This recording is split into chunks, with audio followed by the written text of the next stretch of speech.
This is Lou Antonio. You're listening to TV Confidential.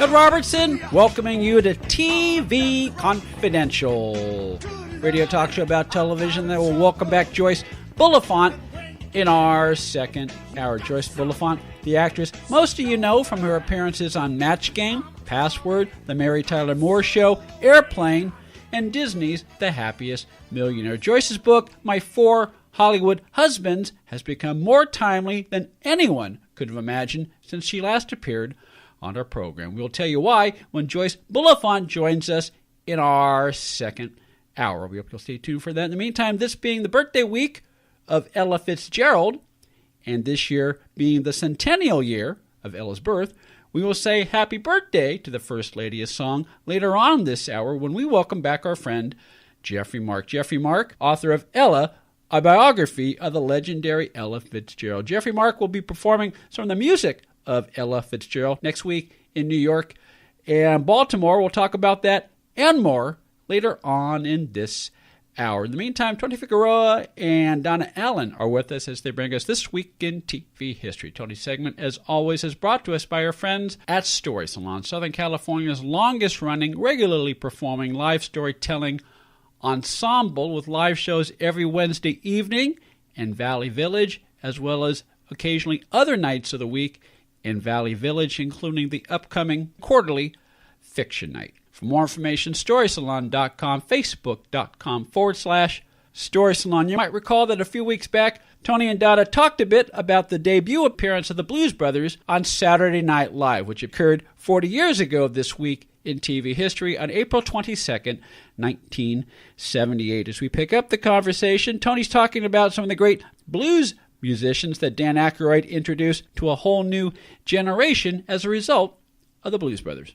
When you look at the caliber of talent that Dan Aykroyd was put together to create the band, because you had Howard Shore and Paul Schaefer, who were basically the Saturday Night Live band in the early years. Paul Schaefer, I think we all know. Howard Shore would later go and do... Paul Schaefer, who did a dead-on Don Kirshner. Did a dead-on Don Kirshner, and introduced the Blues Brothers once as Don Kirshner. And he did a couple of times that nailed it. And when Don Kirshner died, by the way, on Letterman, Paul Schaefer, every song was like Monkeys or Boys and Heart, and wonderful tribute. He was the man with the golden ear. Yeah, just wonderful, I thought, musical tribute that Paul Schaefer played to Don Kirshner. I don't know how CBS was able to get away with all the license, because other than the theme, every little intro, outro, all that, it was all some music associated with Don Kirshner. I'm sure they worked it out. Yeah. They probably knew they had to work it out, otherwise Dave would have material for 2 weeks. Well, we couldn't play that because CBS won't let us do it. I think it was much better that they play along, or they would not hear the end of it. Otherwise, he would turn them into General Electric. What are we talking about? The Blues Brothers earning 3 top 40 hits: Soul Man, Rubber Biscuit, and Give Me Some Lovin'. Yeah.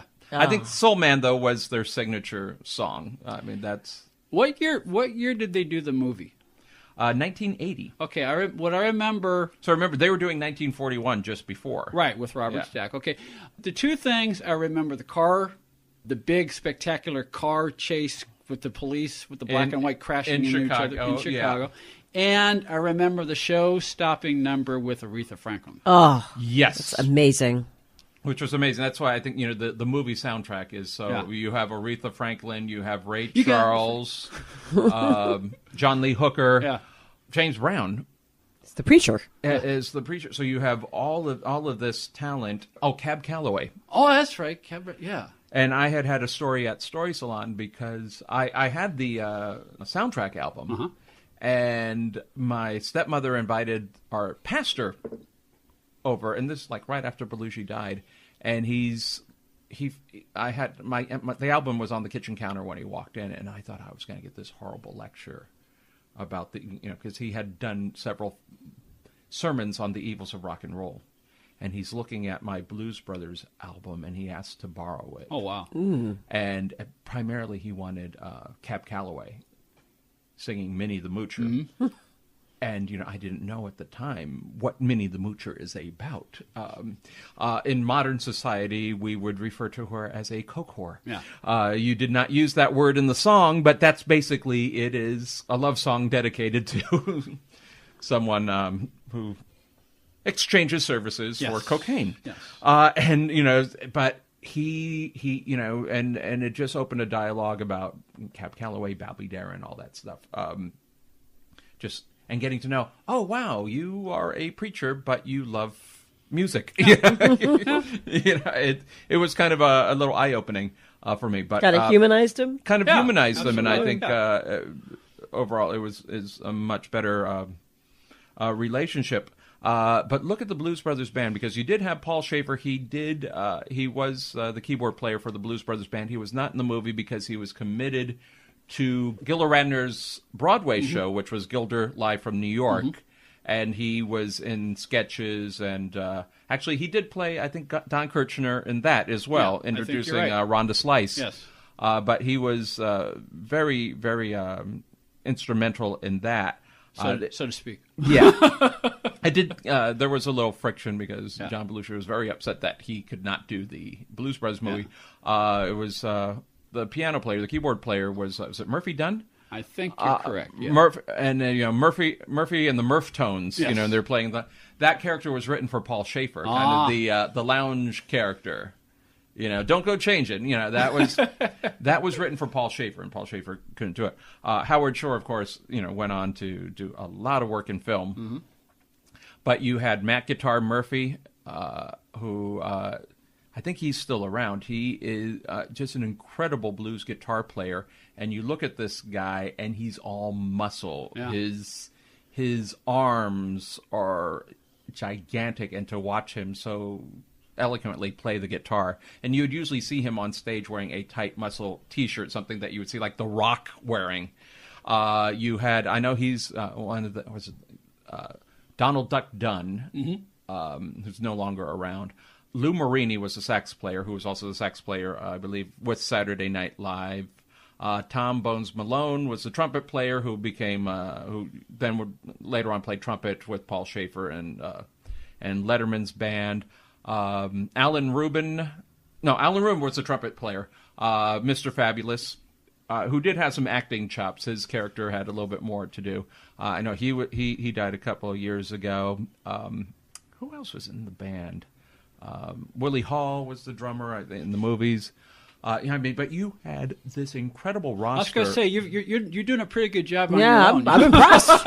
It's incredible, and some of these people at the time, they were only known in the world of blues. Yeah. So when Dan Aykroyd said we should get this guy, they're going, "Who is that guy?" And it's like, and then all after the Blues Brothers, not only were these guys made very well known and their bank accounts very well enhanced, but I would say Dan Aykroyd primarily introduced a new generation, let's say a rock and roll pre-MTV generation, to something that is truly an American musical art form, which I think had been forgotten, after Elvis, and you think so much of these earlier people that worked in rhythm and blues were an incredible influence on Elvis and Little Richard, and then, of course, the Beatles.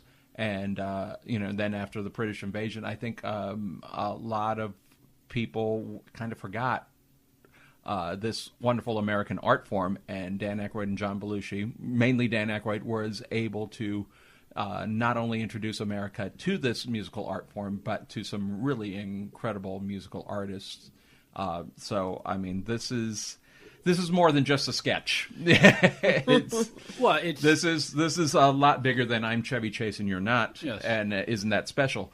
This was something that culturally, I mean, made a huge change in American music, reviving marketability. And imagine how many musicals were we doing in that time period? Blues Brothers is technically a musical comedy. Technically a musical. Okay, there was Grease. Grease was done for the big screen. An adaptation of a Broadway play. Correct. Yeah. One was Best Little Whorehouse in Texas. Yeah, another adaptation. 80 or 82. Yeah, another adaptation of a Broadway play. Yeah. Steve Martin tried to do Pennies from Heaven. Well, he did Pennies from Well, Heaven. I mean, I should say he tried with Pennies from Heaven. It was not well received at the It was box not well office. received, which was a definite homage to the great MGM musicals. Another adaptation, The Wiz. The Wiz, yeah. He's on down the road. So, so not only that, you had something that was not an adaptation of a Broadway play. You had, an original musical comedy, which elements of action and adventure, and the very dangerous John Landis directing. And that film was fun, and it holds up to this day. Yeah, to see. And also we have to give a certain shout out to the city of Chicago and their mayor at that time, Jane Byrne. The city of Chicago, for 30 years prior, to the Blues Brothers, would not allow a Hollywood film to shoot in their city. Mayor Daley? Mayor Daley Sr. Did not like that every time Hollywood was in Chicago to make a movie, it was about Al Capone or the gangsters or the 20s, and it always depicted Chicago in that light. Al Capone, who was good to Rosemary. Al Capone, who was good to Rosemary, yes. And Al Capone, who I think was good to a lot of people. Yeah. He just happens to be also the world's most notorious gang. Yes. Always brought flowers to his mother. Yes. I'm just putting something together. I began my career in Chicago after, post Blues Brothers, but more and more productions when I was there were starting to come into Chicago. It was mostly features at the time. Around the time I left, television was starting to come in. But I think you can credit the Blues Brothers for opening the door to a lot of Hollywood productions. Yeah, Blues Brothers, and I think Mayor Jane Byrne, who saw the potential, because Chicago was not in great shape. I think New York was in worse shape at that same time, and that got attention. But there were sections of Chicago that were not in great shape, and the idea of movie companies coming in and creating jobs and revenue and all that was a wonderful opportunity for Chicago. It was a beautiful showcase of Chicago. And then later on, Untouchables, the last couple of Batman movies use it as Gotham City. So then to see Chicago, The Fugitive, which I believe has been mentioned on this show a few times. Harrison Ford's, again, what a wonderful... Yeah, they shot it during the St. Patrick's Day parade, yes. if I remember correctly. And the great line about how is it that they can turn the river green and they can't dye it blue the rest of the year. Yeah. But a wonderful... way of showing Chicago as well. Yeah. I think you're right. The Blues Brothers did that, and now Dick Wolf has 3 shows out of Chicago. Empire's out of Chicago. Yeah. I have some friends that work production in Chicago now, and the industry is growing, building studios. My friend Wally Podrazik, he's the curator, I believe he's the curator of the Museum of Television in Chicago. We need to have him back on. That'd be great. Yeah. Yeah, and I've always wanted to go there and see. Well, you bring it up many times on our shows. So yeah, well, Senguli's out of Chicago. Yeah, I'm well, a we big should. fan. But a lot of television that we loved, had Chicago roots too. Kukla, Fran, and Ollie and stuff like that. But just from conversations I've had with people who are now working in production in Chicago, some of the bad parts of town have been revitalized, and there's studio facilities there, and there are jobs there, and so I think the Blues Brothers definitely broke some ground in that area.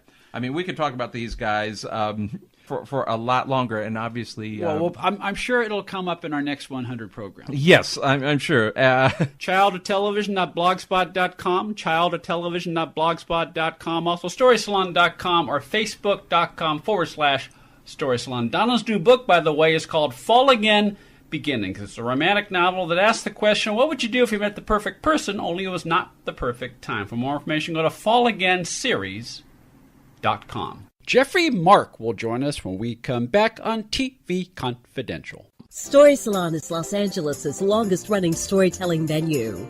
We have live shows every Wednesday in Studio City, as well as solo shows, podcasts, CDs, and several books.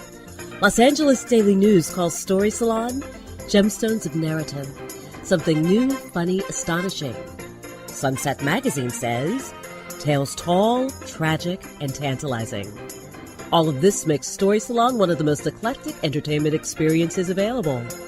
You can learn more about us by going to our Facebook page or by visiting our website at www.storysalon.com.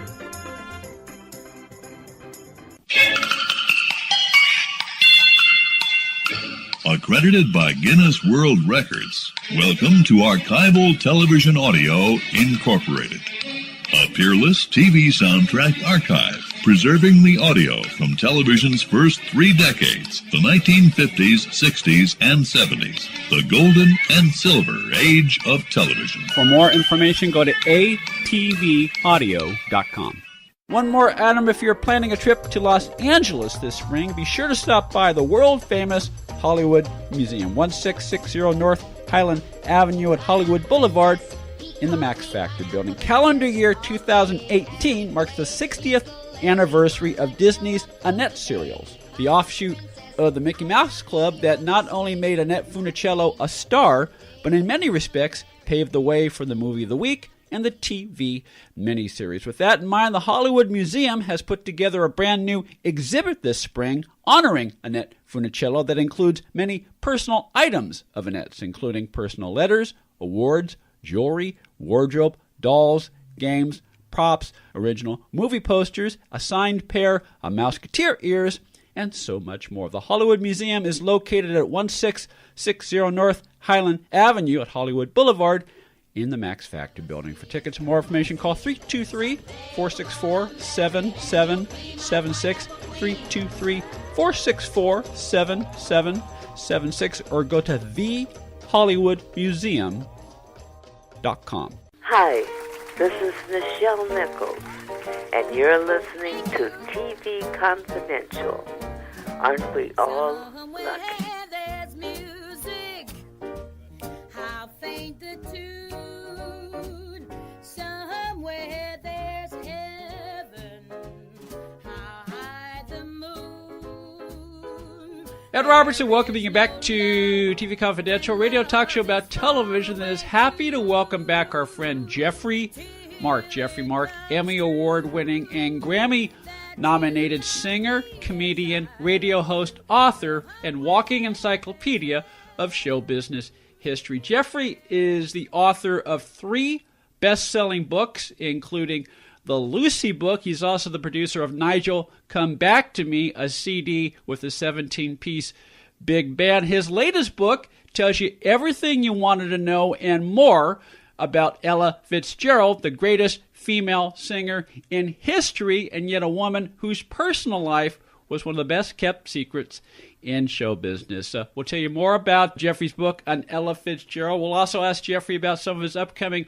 appearances on the East Coast for our listeners on the East Coast coming up later in April. In the meantime, Geoffrey Mark, welcome back to our program. Gee, you make me sound so fascinating, I can hardly wait to hear what I have to say. The last time you were on, we talked mostly about Ella's life and how it's an epic life in every sense of the word, and the book captures that in every sense of the word. It's an epic narrative. The story of how you came to write the book is sort of an epic unto itself. Tell our listeners a little bit about that. Well, sure. Well, first of all, how could you not want to write about the best singer in the world? So the subject attracted me. The first chapter in the book, I tell everybody, how this all came to be. I don't want to repeat the whole chapter for you, but being a show business historian and a television historian, and it's amazing that Ella kind of was outside of my purview. I knew she existed. I knew about a Tisket a Tasket. I think I'd heard her 1940s version of Lady Be Good. But for some reason, I got it in my head that she was a gospel singer. So I didn't pay much attention to her. And of course, I don't know where my head was, because she was on every TV variety show and talk show that there was in the 1960s. And I was around for it. I'm an old guy. But for some reason, it was a blip to me. But in 1977, Dinah Shore had an afternoon talk show called Dinah! And she was going to have on Lucille Ball, about whom I have also written extensively. And I wanted to see Miss Ball on her show. Well, Her show was a salute to what Dinah called first ladies. So Lucille Ball was the first lady of television. Beverly Sills was on as the first lady of opera. Elizabeth Taylor was on as the first lady of films. And Ella Fitzgerald was on as the first lady of song. And they introduced Ella, and she came out with Tommy Flanagan and his trio. And did I'm Beginning to See the Light, and a ballad I'd never heard before called Ordinary Fool, which I now sing in my show. A wonderful, almost undiscovered song by the great Paul Williams. And I sat there watching her with a friend of mine, and I'm like, who is this person? She's not human. Because every pause she's taking, every note that she's bending and stretching, every piece of time that she's stealing is perfect. And you can tell this is not the way she always sings the song. She is improvising. And I said, I must know more about her. So that's where the interest started. And I immediately, being Geoffrey Mark, had to buy every record of hers that was available and immediately went to see her live in concert. And years go by, and my first introduction to Ella, because it is the truth, I was stoned. I had a drug and alcohol problem back then. Well, I got sober, folks, clean and sober. In fact, just this last April 1st, 29 years clean and sober. Congratulations. Thank you, sir. Clean and sober now, but just a couple of years clean and sober. And my mother-in-law at the time had worked with Ella because she was a singer. And she'd worked with Ella on television, on the Nat King Cole show, on the Dinah Shore Chevy show, on the Tennessee Ernie Ford show. And I took her to see Ella at the Hollywood Bowl. And it turns out that Val Valentin, who was the genius engineer for all of Ella's albums, and Sinatra's and Connie Francis's and Nat King Cole's, was there. And she pushed her way backstage and introduced the two of us. And Val had heard of me, invited me to lunch, and at lunch she said, you know, you ought to write a book before we're all dead, and you can't ask us any questions. Well, that was, golly, almost 28 years ago. That's throwing the gauntlet down, isn't it? Well, I didn't take it as a gauntlet, more as a sign from whatever you believe heaven might be. This is like providence. This was, okay, I'm being given this great piece of information here that I'm the guy that needs to write this book. And it started all the way back then. The book, as it sits now, is about 450 pages long and has over 200 photographs. This took a long time to put together. But I began the mission. And there were some blips along that way that are in the book, and that first chapter about how the book came along. So we discussed Dinah Shore. Please let me tell you what a kind, thoughtful human being Dinah Shore was. Besides being the great singer that she was, when I did my investigations and found out that Ella had performed with Dinah possibly more often than anybody else on television, I wanted to see the shows, and of course I wanted to interview Miss Shore. What was it like? Unfortunately, Dinah Shore was already suffering from cancer, was taking treatments, didn't look well, didn't feel well, and said, look, I don't want anyone seeing me like this. I'm really not well enough to be interviewed, but go to thus and such address on this day, and they screened for me at this address. Every show Dinah had done with Ella through the years. That kind of generosity, when she was so ill, she could have easily have said, you know what, I'm too sick to deal with this. Instead, she said, let me do the most I can for you under the circumstances. That is a gracious lady, and I always give thanks to Dinah. Not only is she a gracious lady, just learning about their friendship through reading your book, Geoffrey, it's not surprising because she and Ella, they had a mutual respect pretty much from day one. Yes, and you know, how can you not? Dinah is so nice, and Ella is the best at what she does. We may have told this story last time, I don't remember, but it bears repeating. I had dinner one night with Patty Andrews of the Andrews Sisters. And I said, gee, you know, the young Ella, the Ella of the late 1930s, the Ella with the Chick Webb Orchestra, the Tisca Tascadella. Mm-hmm. Sounds an awful lot like you, Patty. I think she was taking from you. And she said, honey, have you got it backwards? I was taking from Ella. She was the best. I stole from her. Dinah Shore stole from her. Doris Day stole from her. Helen O'Connell stole from her.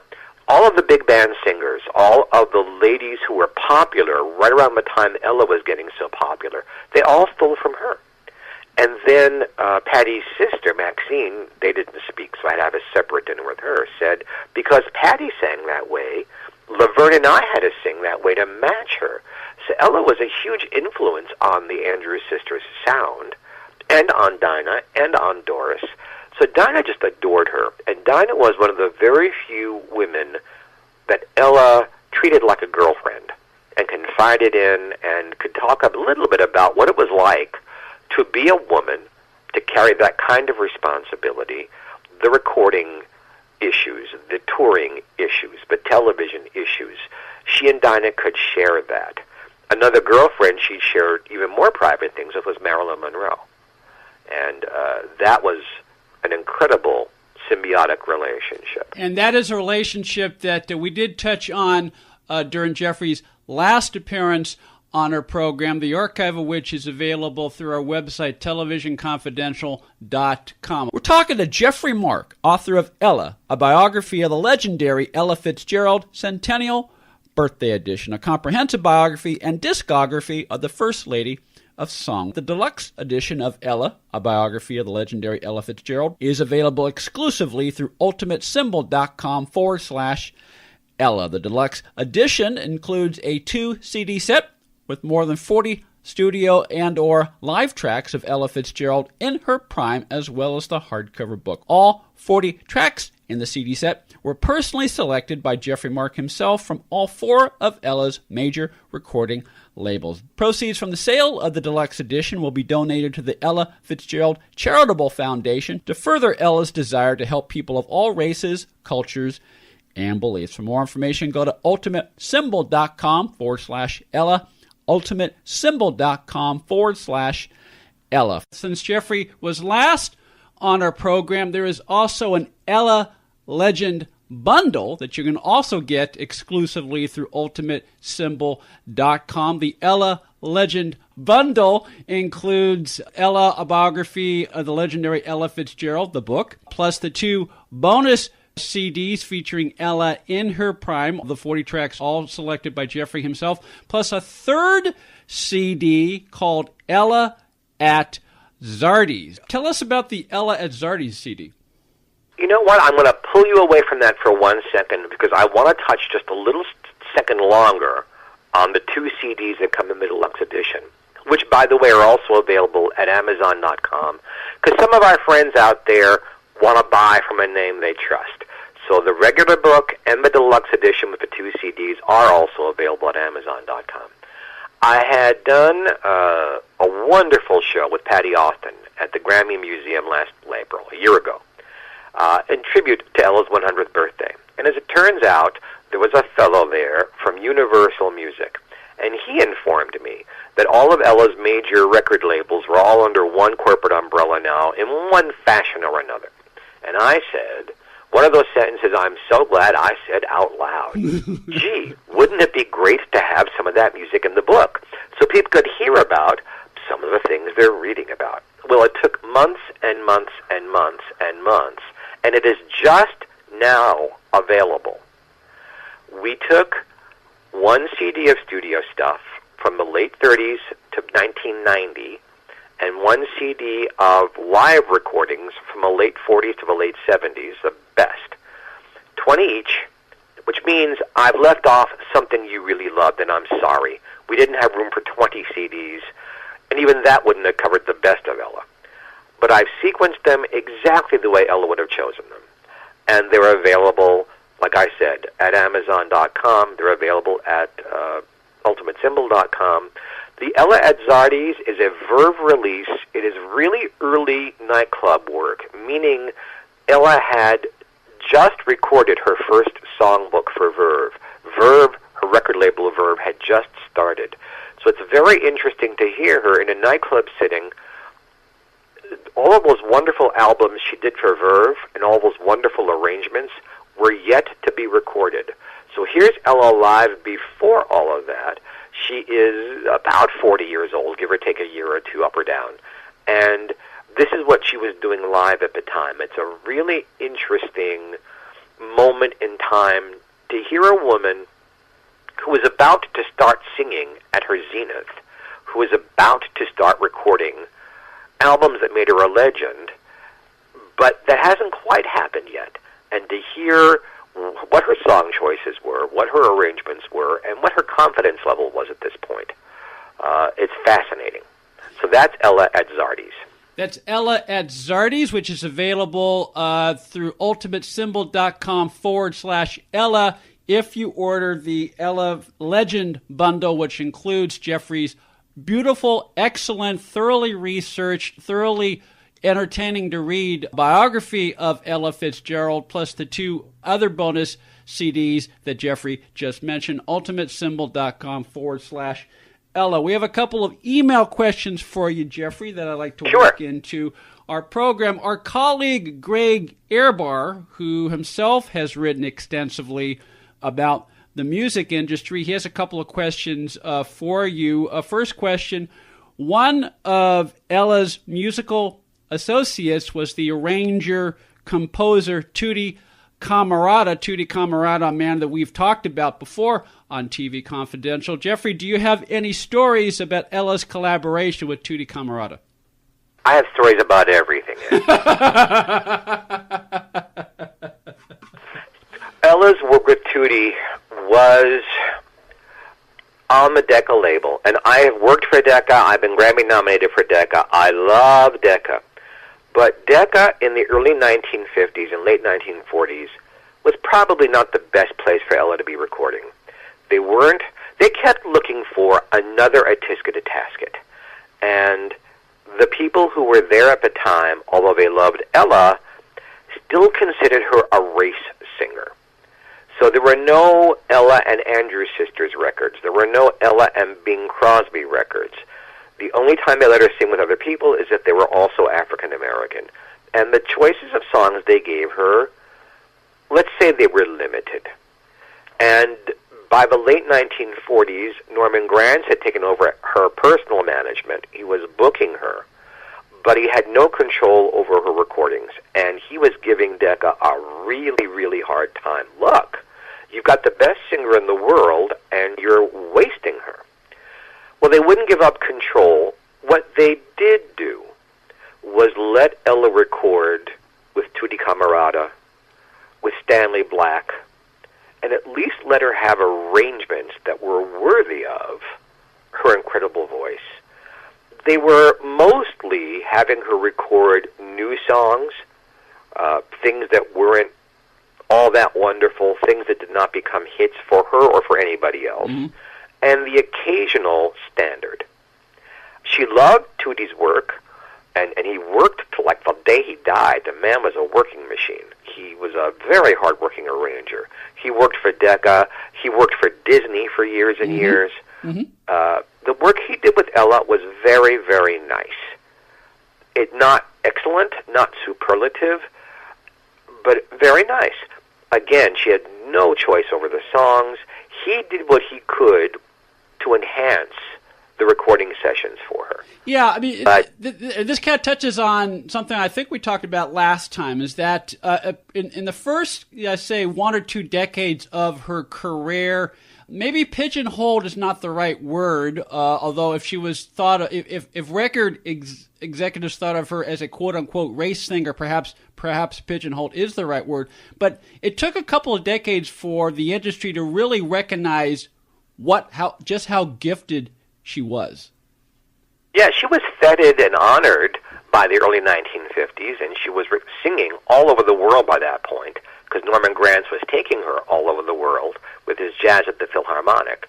So live, in the live venues, in concert halls, in nightclubs, in theaters, she was singing wonderful things. And she wasn't only singing her Decca records, but on wax, as they used to say. And I've gotten chided for using that a little too often in my books. So I'm going to use one here. On Wax, what she was recording was mostly bebop music, novelty songs, and Tin Pan Alley-ish kind of songs that really didn't catch on.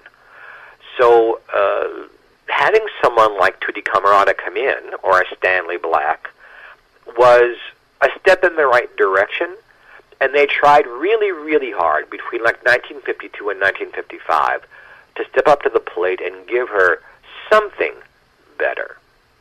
And you can hear it even in her voice. There is a maturity because she's singing better material and she's working with better musicians, and there's more of an orchestra involved. It's not, gee whiz, how little money can we spend on this, but how can we make this better? But it was too little too late, which is why she went away from Decca when Norman Granz could get her away, and he started Verve for her. So that's the story of Tutti Camarata. Too little, too late, but a wonderful arranger, and Ella liked him. We're talking to Geoffrey Mark, author of Ella, a biography of the legendary Ella Fitzgerald Centennial Birthday Edition, a comprehensive biography and discography of the First Lady of Song. Ella, a biography of the legendary Ella Fitzgerald, available Amazon.com, wherever books are sold online. Before we leave the subject of Tutti Camarata and Decca Records, Greg has a follow-up question, Geoffrey. There is an Ella album called First Lady of Song that was conducted by Camarata that is seen very prominently in the foreground in one of the scenes of the classic film The Apartment. Is there a story behind that? Was Ella aware of it? Now, since you just said earlier you have a story for everything, I'm assuming there's a story behind that. Anytime you see a brand name, a magazine, a real magazine, not something made up for the film, a product, an album, it isn't there by accident. It is there because the set decorator has chosen it, and it's usually there because someone has paid some money to have it placed. So that album was paid for by Decca to be in the film. These companies, I don't know how much they do it today because the big studios aren't big studios anymore. Yeah. But everything you see in a film or a television show, nothing is there by accident. Oh, look, they happen to have Ella Fitzgerald. No.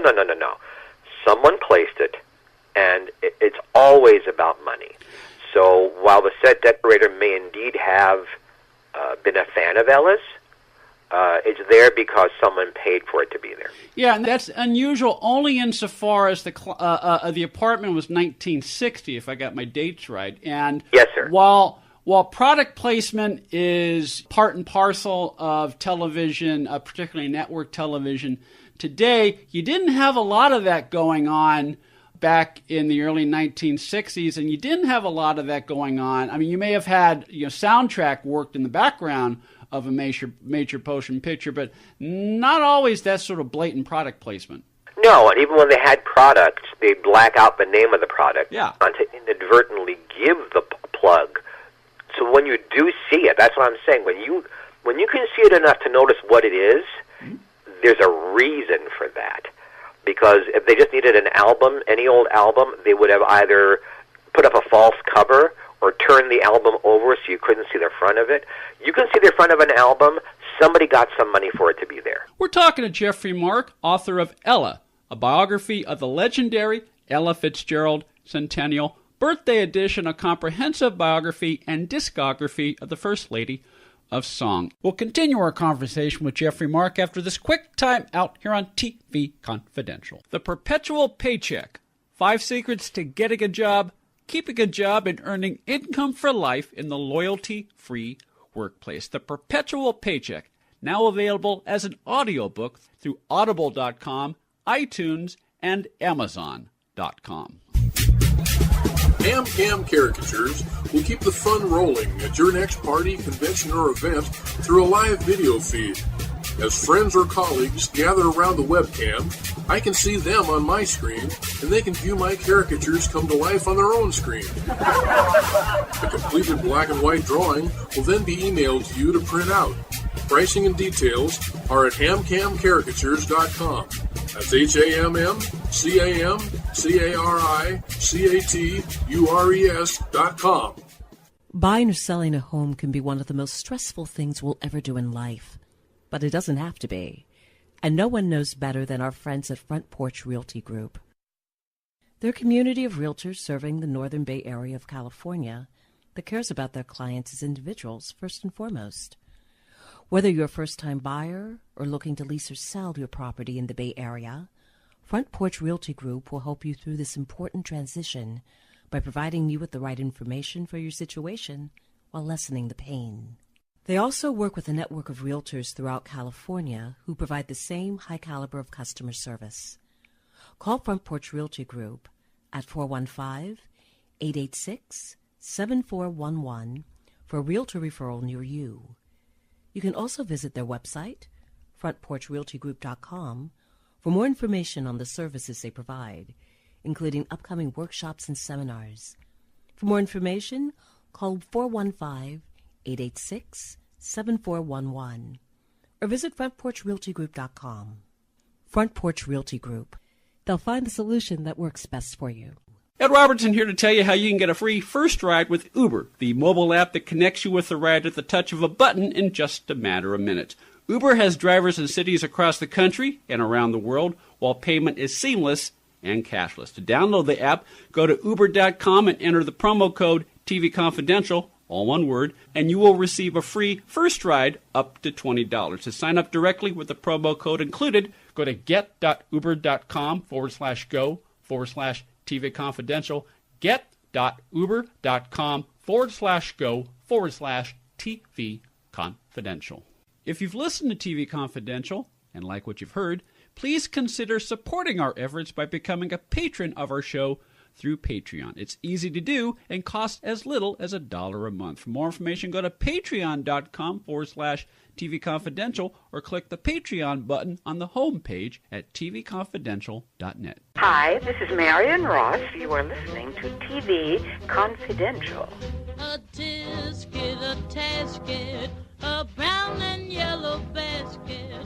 I send a letter to my mommy. On the way I dropped it. Ed Robertson with a reminder that Joyce Bulifant will join us in our second hour. We hope you'll stay tuned for that. In the meantime, our guest this hour is Geoffrey Mark, Emmy Award-winning and Grammy-nominated writer, producer, performer, author, and show business raconteur. Geoffrey's latest book, Ella, a biography of the legendary Ella Fitzgerald, is available through ultimatesymbol.com/Ella. You can also find it at Amazon.com and wherever books are sold online. Geoffrey, I understand you have several performances coming up. Why don't you tell our listeners where you will be appearing over the next few weeks? This coming week, I'll be at Germano's in Baltimore on April 25th, Ella's birthday. And then on April 29th, I'll be at the Triad Theater in New York City. Both places, I am singing. I'm not in drag. I'm not doing an impression of Ella, but I am singing music from her canon with the original arrangements and trying to bring to you the story of the music and the story of the lady in words and song. So I'll be in Baltimore and New York. For those of you on the East Coast who want to come see me, please do. We'll be doing that show in Los Angeles, in the desert out here in Palm Springs, probably touring it in some other places as well as the year goes by and doing book signings. I think we're going to be back in New York in the fall for 92nd Street Y. For more information on these and other upcoming appearances, you can follow Geoffrey Mark on Twitter at the Geoffrey Mark or go to facebook.com/Ella Fitzgerald book. How did a tisket, a tasket become Ella's signature song?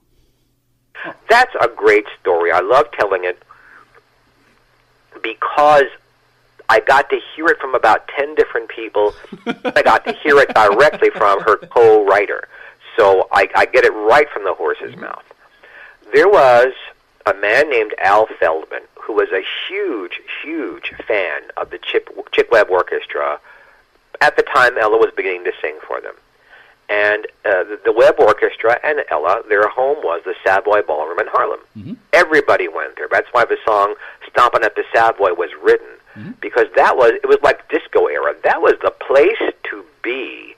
If you were young, black, white, Latino, Asian, that's where you went, and you got drunk, and you smoked reefer, and you did cocaine, and you danced yourself silly to these people all night long. And Al did that. And Al told Chick, I'm an arranger, and I've got wonderful arrangements for you. And Chick was the kind of guy who would say, yeah, bring them in tomorrow, let me see them. Mm-hmm. Well, Al had nothing. He was bluffing. But he went home that night and wrote a whole bunch of arrangements for a full big band and brought them in the next day. He didn't even go to sleep. Showed them to Chick, and Chick said, great, you're hired. So this guy, Al Feldman, becomes the house arranger. Ella goes to him a couple of years later and says, you know, I remember before my mother died, there was this nursery rhyme that she used to say. I think it would be cool to swing it. And Al said, Ella, that is the stupidest idea I've ever heard. I'm not going to do it.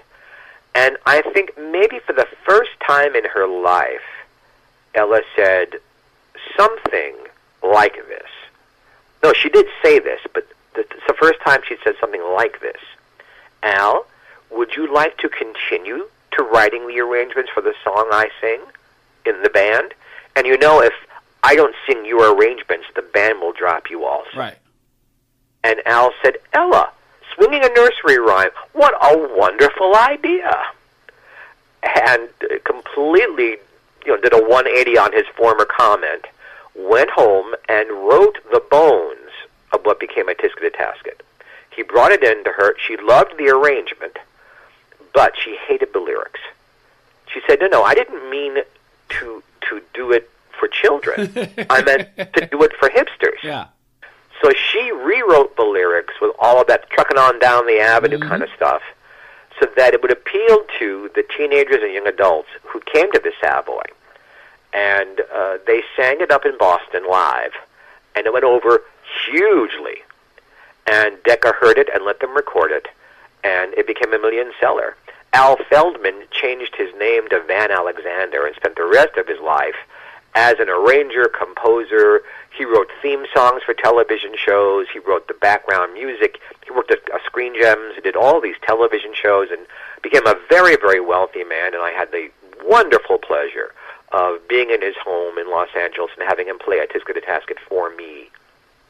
It's very interesting because the last time we were on, we talked about Ella's relationship with Marilyn Monroe and how, in many ways, it was through Marilyn that Ella first understood her power as a star. But listening you tell the story of a Tisket Tasket, even earlier in her career, she was not afraid to speak her mind because she knew what was best for her audience and for her.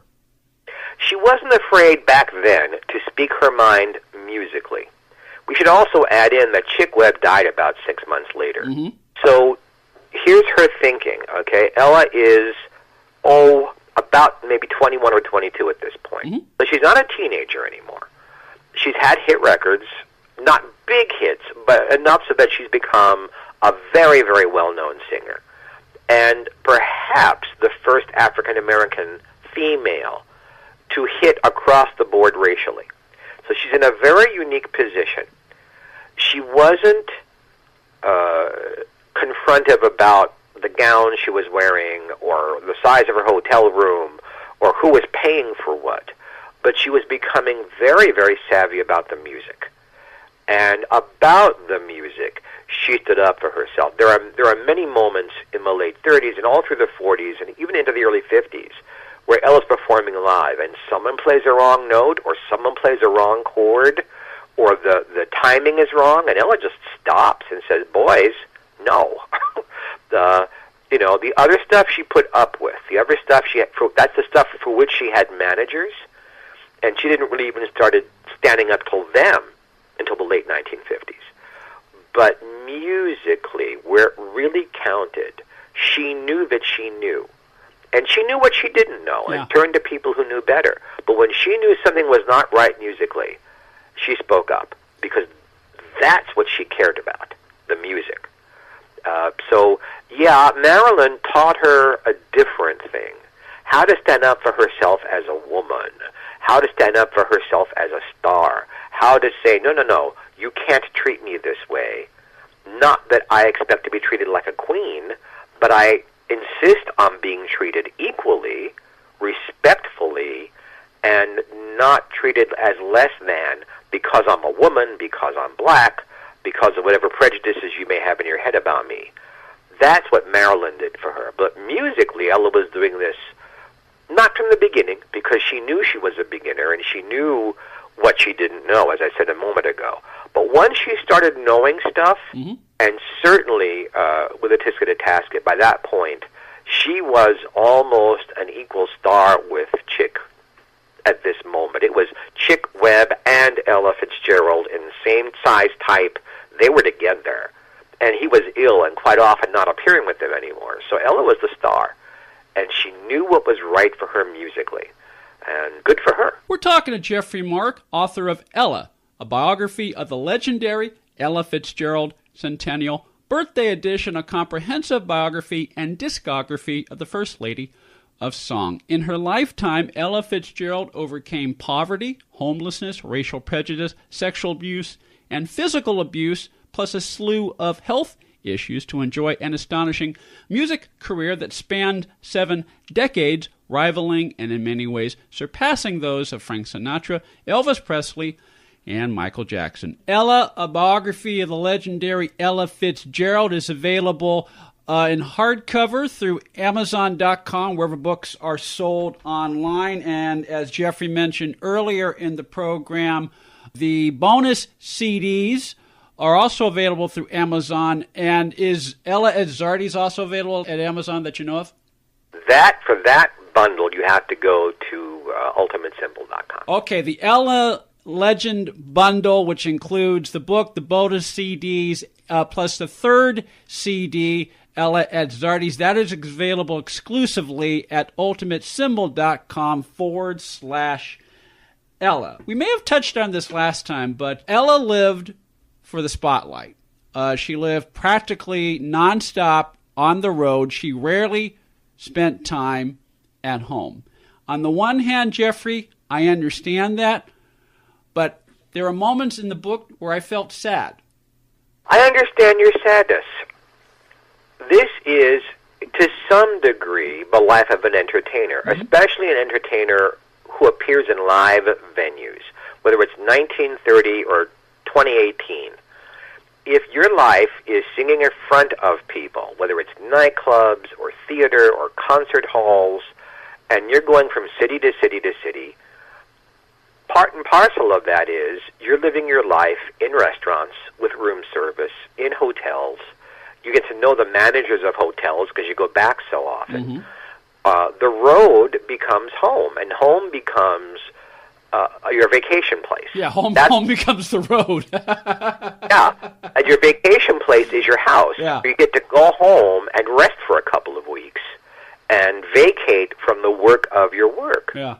For people who make films, it's less often, but even that, today, in today's world, more and more often, films are not filmed in the studios of Hollywood. They're filmed on location, someplace else in the world. And again, you're in a rented apartment, you're in a villa, you're in a hotel suite, you're someplace. So again, you're away from home for a long period of time. That is part and parcel of being in the business. If you need, as a human being, the stability of being in your home all the time, show business is probably not for you. So for that part of it, I don't feel badly for her.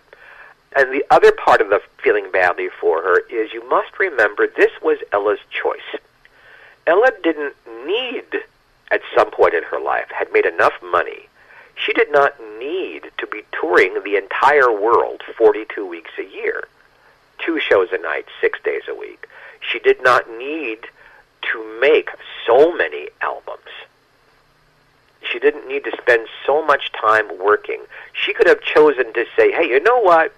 I only want to work 20 weeks a year. I want to spend 32 weeks a year at home with my son, seeing my family, seeing my friends. I'll work locally in Los Angeles. I'll do some television. We'll make some records. I want more time away from the spotlight. She never said that. To the last days of her career, when her doctors were begging her to stop. Her answer was, and you may have heard this before, I could die on my toilet, I'd rather die on stage. So I don't feel sorry for her because that's the path she chose. It made her happy, or she thought it made her happy, so she chose it. She could have chosen otherwise, because money was not a problem for Ella Fitzgerald. Our guest this hour is Geoffrey Mark, author of Ella, a biography of the legendary Ella Fitzgerald. We will wrap up our conversation about Ella Fitzgerald in our second hour. Then we will welcome back actress and author Joyce Bulifant. All this and more coming up in hour number 2 of TV Confidential. Stay with us. If you haven't been listening to TV Confidential, this is who you're missing. Shirley Jones, Diane Baker, Bobby Hall, Channing Chase, Charlene Tilton, Cherie J. Wilson, David Franco, Peggy King, Shelley Morrison, Karen Kardashian, Joanne Worley, And many, many more of your favorite celebrities and people behind the scenes in the world of television. That's TV Confidential. Every week on this station and every day online at tvconfidential.net. If you've listened to TV Confidential and like what you've heard, please consider supporting our efforts by becoming a patron of our show through Patreon. It's easy to do and costs as little as $1 a month. For more information, go to patreon.com/TV Confidential or click the Patreon button on the home page at tvconfidential.net. Accredited by Guinness World Records, welcome to Archival Television Audio Incorporated, a peerless TV soundtrack archive preserving the audio from television's first 3 decades, the 1950s, 60s, and 70s, the golden and silver age of television. For more information, go to atvaudio.com. Ed Robertson here to tell you how you can get a free first ride with Uber, the mobile app that connects you with the ride at the touch of a button in just a matter of minutes. Uber has drivers in cities across the country and around the world, while payment is seamless and cashless. To download the app, go to uber.com and enter the promo code TV Confidential, all one word, and you will receive a free first ride up to $20. To sign up directly with the promo code included, go to get.uber.com/go/TV Confidential, get.uber.com/go/TV Confidential. This portion of TV Confidential is brought to us by our friends at Front Porch Realty Group, the community of realtors in the Northern Bay area of California that is committed to finding the solution that is best for their clients. Whether you're a first-time home buyer or looking to sell or lease your property in Northern California, call 415-886-7411 or visit frontporchrealtygroup.com for more information on how they can help you. Hi, this is Jacqueline Smith. You're listening to TV Confidential. Be wise, be smart. He's too close for comfort. Behave, my heart. He's too close for comfort. Ed Robertson with a reminder that Joyce Bulifant will join us later on this hour. We hope you'll stay tuned for that. In the meantime, Geoffrey Mark is with us as we celebrate the birthday of the First Lady of Song, Ella Fitzgerald. Geoffrey's latest book is a comprehensive biography of Ella Fitzgerald, which you can find at ultimatesymbol.com/Ella, as well as Amazon.com and wherever books are sold online. Geoffrey Mark will also be performing some of the songs of Ella Fitzgerald at Germano's in Baltimore on April 25th and at the Triad Theater in New York City on April 29th. For more information on these and other appearances, go to facebook.com/Ella Fitzgerald book. Geoffrey, before we went to break, we were talking about how Ella spent much of her life on the road and how that was very much her choice. And though I understand why that was her choice, at the same time, it also made me a little sad. I guess the sadness comes because if you have a home or if you have a place where you can just kind of unplug and be with whether it's your immediate family or who you call your own circle of family, where you could just be you, where you could just be Geoffrey, where you could just be Ella. To me, everybody, no matter what their profession, needs something like that. And when I say I felt sad, is just learning about her life. She never had that at home. Well, let's take your last sentence and re-emphasize the words. She never had that at home. Daddy was a mystery. Mm-hmm. Mom and stepdad were never married. We're living hundreds and hundreds of miles away from where my mother was raised and from where I was born. Mm-hmm. Mom dies in early teenhood of mine, and I no longer have a home by the age of 15. So it's not like she had this home like everybody else has, mm-hmm. and then something inside of her said, no, I don't need that. She never had that. Life was always on the run. That's what she was brought up with. That was what she did from the minute she was no longer a girl. And this is something Ella and I have in common. I was never a girl, but neither of us had a time to be a teenager. We were children and we were adults, and at the same age, 15. So when you don't have that, you don't miss it. And you don't sometimes search for it. You search for what is familiar. Yeah. Being on the run, literally or figuratively, is what Ella knew. And I've heard this from so many performers. The time they feel the most at home, and for some of us, the only time we feel normal, is when we're in front of an audience performing. It's the other times when the audience isn't there that life presents us with problems. Judy Garland was like that. There are a lot of people you can point to. The reason they worked so hard so much, because they only felt normal, especially for singers, when they're singing. Stand-up comedians only feel like the cells in their body are operating properly when they're hearing laughter from a group of people because they've just made a joke. That's the normal for people who are creative, who are performers. The rest of the time is waiting for the next audience to come along.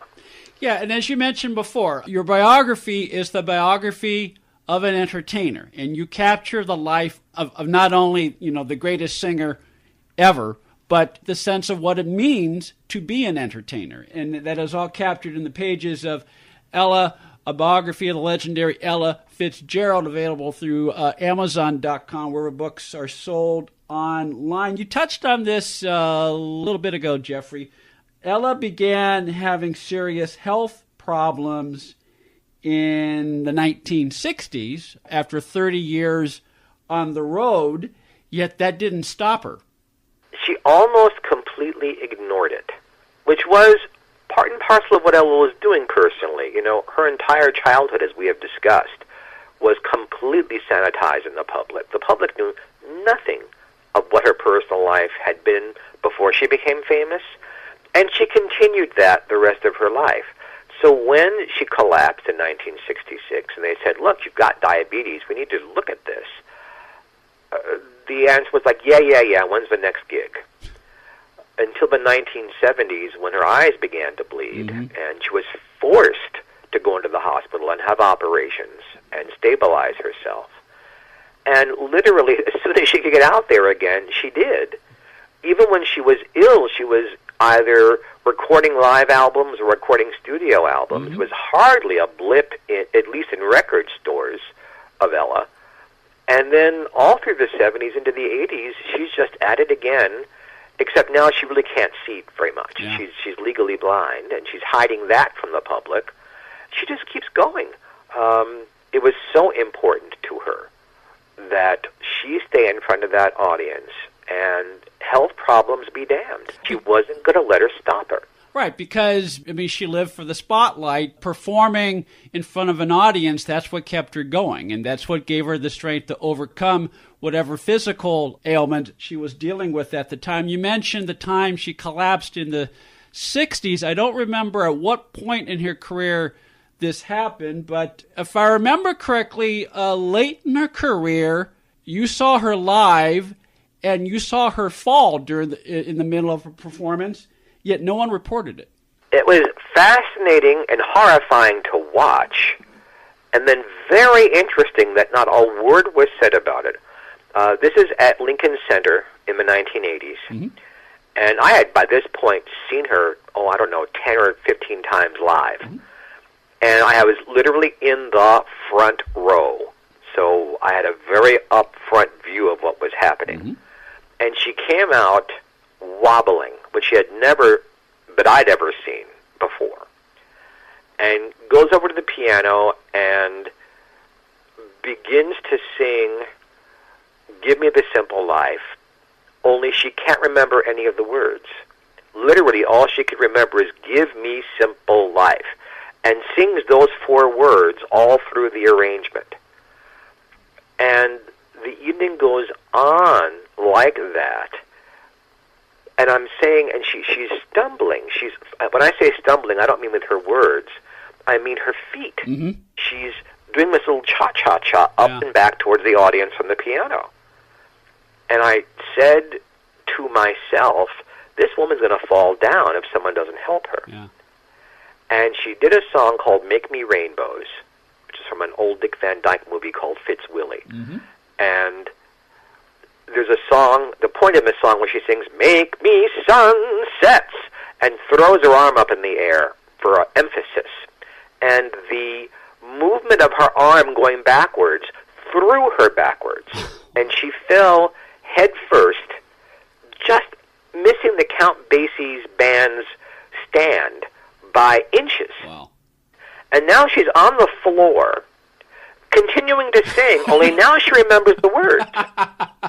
And she's slapping her thigh in rhythm. Yeah. She has the microphone up at a 90-degree angle from the floor, and she's singing. And the band members around her, some of them stop playing and get her. And she was a fairly large woman mm-hmm. at the point. Mm-hmm. And they couldn't lift her up. They just leaned her forward till she was on her feet. And one of those magical, mystical things that happens sometimes, the next lyrics out of her mouth were, don't let me fall, for before I'm all I can be. And the audience goes crazy. Yeah. At the end of the song, she says, now you ladies know I'm wearing new shoes. And that's all she had to say, and the audience bought what was wrong with her. And for the rest of the evening, she held tight onto the piano. Oh, yeah. But what had happened was that she'd had one of her toes amputated. Yeah. And they didn't want to put her in flat shoes or do anything to bring attention to it, because all singers of that level mm-hmm. have to have insurance in case they get ill. Yeah. So if she can't perform, the people can get their money back. They were afraid if word got out that they couldn't book her anymore. So they just didn't say anything, kept her in high heels, and she fell. And then she fell again at the Hollywood Bowl. I was not there for that one. And finally, they began putting her in flat shoes. Finally, they began putting a stool on stage if she felt she needed to sit down. Finally, towards the end, they brought her out and sat her down. But they could have done a much better job at all of this. And I talk about that in the book, that her management, brilliant as though they may have been handling her finances and making her a star, when these things began to happen, I feel they should have been handled differently. Yeah, but I talk about that in the book. And Geoffrey does talk about that and more in Ella, a biography of the legendary Ella Fitzgerald. Now, of course, a couple of things. One is the night you saw her fall, the fact that she kept singing.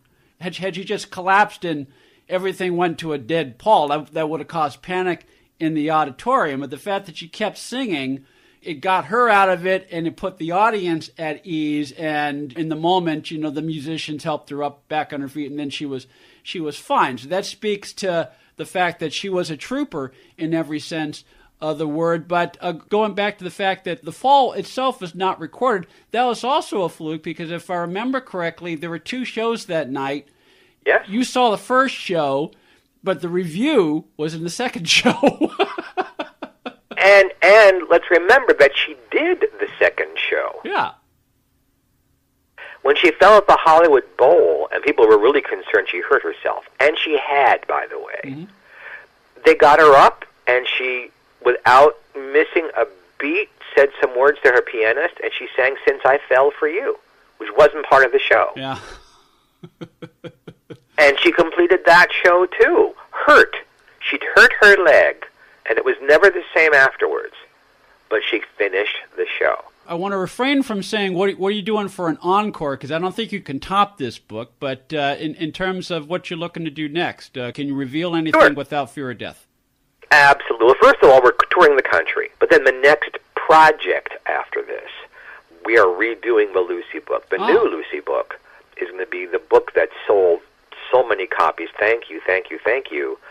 The book originally is about her television work, and I'm going to add in all the radio things Miss Ball did and her Broadway show Wildcat. And we're still negotiating whether I'm going to do an in-depth study of her films or just a listing of them, so that you have a one-stop shopping center for Miss Ball's entire career. Well, your one-stop shopping center for Ella Fitzgerald's entire career is Ella, a biography of the legendary Ella Fitzgerald by our friend Geoffrey Mark. Ella, a biography of the legendary Ella Fitzgerald, available through UltimateSymbol.com as well as Amazon.com, wherever books are sold online. Geoffrey, always good to have you on our program. Look forward to our next conversation. I can't wait to be on with you again. Joyce Bulifant will join us when we come back on TV Confidential.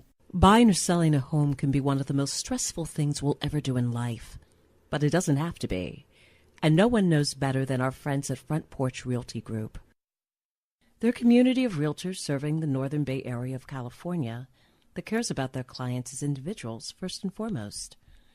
Whether you're a first-time buyer or looking to lease or sell your property in the Bay Area, Front Porch Realty Group will help you through this important transition by providing you with the right information for your situation while lessening the pain. They also work with a network of realtors throughout California who provide the same high caliber of customer service. Call Front Porch Realty Group at 415-886-7411 for a realtor referral near you. You can also visit their website, frontporchrealtygroup.com, for more information on the services they provide, including upcoming workshops and seminars.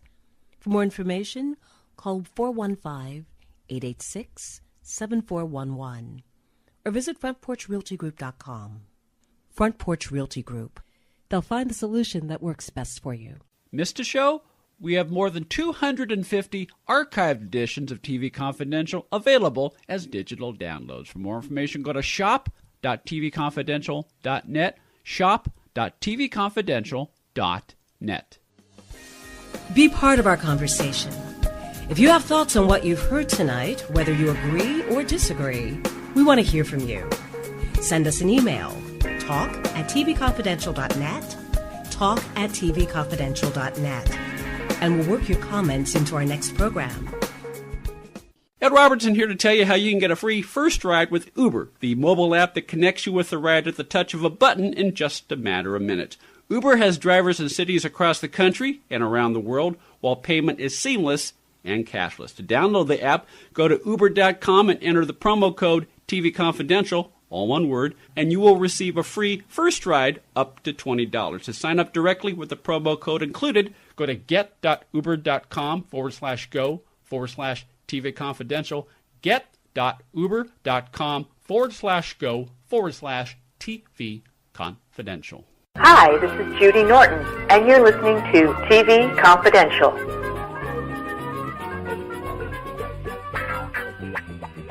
Ed Robertson welcoming you back to TV Confidential, radio talk show about television that is happy to welcome back actress and author Joyce Bulifant. Most of you listening tonight know Joyce Bulifant from her many appearances on such popular game shows as Password and, of course, the CBS Match Game, not to mention her starring roles on The Mary Tyler Moore Show, Love Thy Neighbor, The Bill Cosby Show, Big John, Little John, the Tom, Dick, and Mary edition of 90 Bristol Court, and Weird Science, as well as guest star roles on more than 100 other TV shows ranging from Bonanza, Perry Mason, and Just Shoot Me. Joyce Bulifant is also known for her effervescent personality that she always showed to the public. That was difficult for Joyce to do sometimes in the face of her real-life struggle with dyslexia and feelings of self-worth, and a series of tumultuous marriages characterized by alcoholism, codependency, and addictive behavior. Joyce's book, My 4 Hollywood Husbands offers a beacon of hope for anyone who finds themselves caught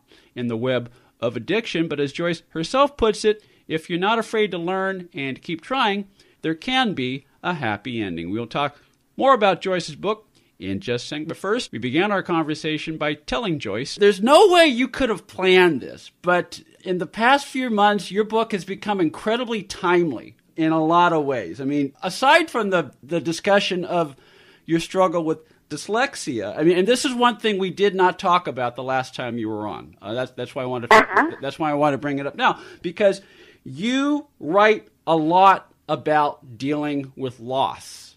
I mean, not just the loss you felt, when your parents were separated when you were a little girl, but you've lost 2 homes in your lifetime. We have a lot of listeners up in Northern California and in Southern California who have either been displaced because of the floods or the fire, or have lost their homes because of flood and fire. And so it's just right.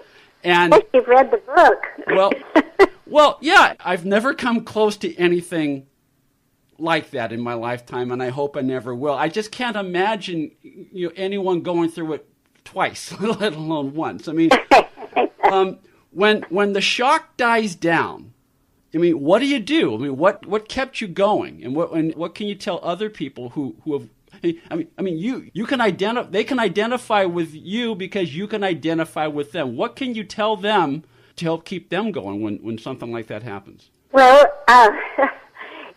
it's amazing, but I think it has an awful lot to do with thinking about what's really important in life. It certainly isn't material things, and it is the health and happiness of your family, your children, your friends, and it's having, for me, speaking personally, I have a great faith in whoever our divine creator is, whatever you want to call it, God, Buddha, whatever, that wonderful energy that creates babies and flowers and mountains and our world and wonderful people and music and art.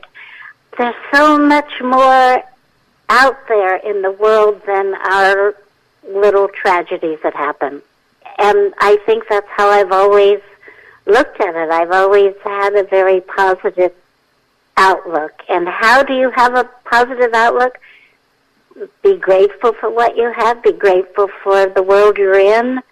You look around and you see the sadness in the world and the wars and things going on, poverty, these killings of our young children. I mean, we have so much to be grateful for. I just don't think you can dwell on your tragedies, your personal tragedies. If you dwell on it, then you're not going to get out of it. That's true. And also, speaking of whether you call it God or Buddha or whatever the divine, other great divine supreme being is in your life and in your faith, it is often in moments of tragedy that, because this is the way the universe works sometimes, it is, I mean, they show their presence by, either putting you in a position where people help you or comfort you in moments of need. And to me, that is the answer. When people say there is no God or there is no being, I mean, to me, the fact that happens when we need that comfort in incredible loss. I mean, angels come in all different forms. they certainly do. And one of the angels that guided your life, I mean, she is arguably, other than you and Roger Perry, she is arguably one of the most important characters in the book, and that is legendary film star Lillian Gish, whom you call your fairy godmother. Yes, exactly, I did. And she was so funny when I was feeling one of those really down times and had to call her and tell her that I was getting divorced for the second time. I was absolutely, it took such courage for me to pick up the phone and tell her, but I didn't want her to read about it or hear about it from anyone else. And she said, "Oh, darling, maybe you're just like me. Maybe you're not meant to be married. just do as I do. Love them and leave them. And He says, this beautiful, spiritual, wonderful angel on this earth at that moment sure made me feel better. Absolutely. And I've been through one divorce myself, and I've had a number of relationships that I thought were working, and I was like the last person to realize it wasn't working. But I didn't have Lillian Gish, but I had other angels of my own who would talk to me and say, okay, you need to ask yourself, do you really want to be in this relationship with someone who doesn't value you? And it's difficult. Sometimes we're the last person to realize that, and we need other people to kind of help us get to that point until we're ready to say, okay, I'm going to move on. Absolutely. And sometimes it's a professional, sometimes it's a stranger, sometimes it's something you read in a book that all of a sudden you go, hey, wait a minute here. And I'm a very codependent person, which is part of the problem was in my relationship. Mm-hmm. And I'm so lucky now to be with a man who has been sober for 21 years, and I've been in love with since 1962, but couldn't do anything about it because I was married. We were just ships crossing in the night for many years, which is part of the love story in the book that I love the most. I love our story. Yes, that being Roger Perry, Hollywood husband number 4, or as we said last time, the last husband standing. Joyce's book. Yeah. We're talking to Joyce Bulifant, the actress all of you know for her many appearances on such popular game shows as Match Game and Password, as well as her roles on such film, TV, and stage productions as The Mary Tyler Moore Show, Love Thy Neighbor, Perry Mason, The Paisley Convertible, The Unsinkable Molly Brown, The Happiest Millionaire, and of course, Airplane. Joyce's book, My 4 Hollywood Husbands, is the story of her life and career, interwoven through the story of her marriages to James MacArthur, Edward Mallory, William Asher, and Roger Perry. My 4 Hollywood Husbands is available through Amazon.com and wherever books are sold online. You can follow Joyce Bulifant on Twitter at Joyce Bulifant, as well as Facebook.com/Joyce Bulifant